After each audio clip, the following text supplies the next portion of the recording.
Hi, my name is Craig Smith from Minerva Elite Performance, Head of Education, joined by my good friend and colleague. Andrew Arkley from PurpleCV. I'm the founder and director. This series is Joining Civvy Street, top career tips, now you're getting out. We've just covered general CV advice for military personnel and a wider workforce, and in this particular episode we are looking at translating military terminology and acronyms for civilian employers. So this one's quite close to my heart, Andrew.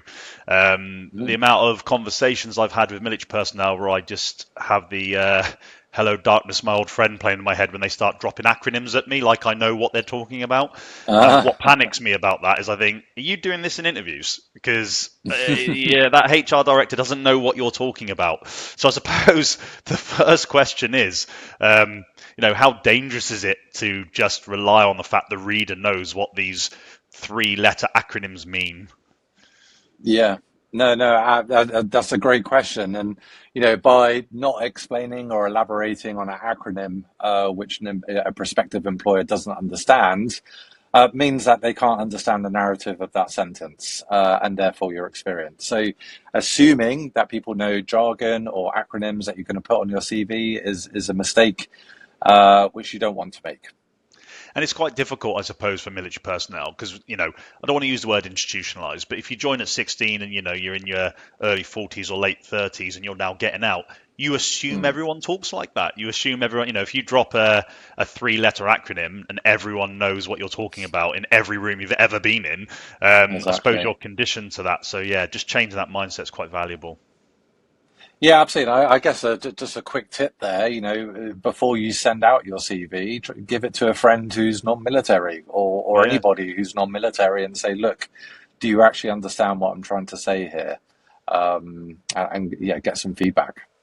Is there something too, if there is an acronym that you're using, assuming you've explained it well, if it's quite a military specific thing, for a lack of a better Mm, word, is it useful kind of paralleling that to the industry you're going to? I'll give you an example. If you are, uh,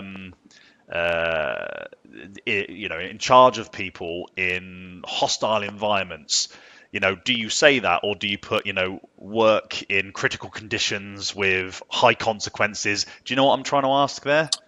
yeah, absolutely. So we need to, yeah, in such an example, we need to consider whether that's relevant to the role that you're going for. Mm, Is working in a hostile environment a term that the employer would be using? The answer is obviously no, especially if it's obviously non-military. So, yeah, we need to translate that into another term which is more relevant to that role. So we need to explain responsibilities where we can in terms of business functions. Whether that's operations, logistics, leadership. So we need to translate wherever we can such terms over to terms that are relevant to the employer that you're applying to. yeah, and that just brought me on to the now what really element of this particular episode is, how do we convert our language in such a way? I like to think, battlefield to boardroom. Mm, How can the language used in the battlefield be translated in such a way that in the boardroom they know exactly what you mean, but what's more important, they know exactly how it's relevant for them and how it can help them. exactly. And a good example of that is ranks. Ranks are very, very, specific to the military. So saying you're a squad leader, or I'm trying to think of Hmm. other ranks here, sergeant, corporal, whatever the case may be, translating that over to terms such as manager, team leader. These are words that the business world understands. So where possible, we should always look at that rank and go, okay, is that rank understandable to the role that I'm applying to? The answer is probably no, and therefore throughout the responsibilities or our achievements, which we spoke about prior, Yeah.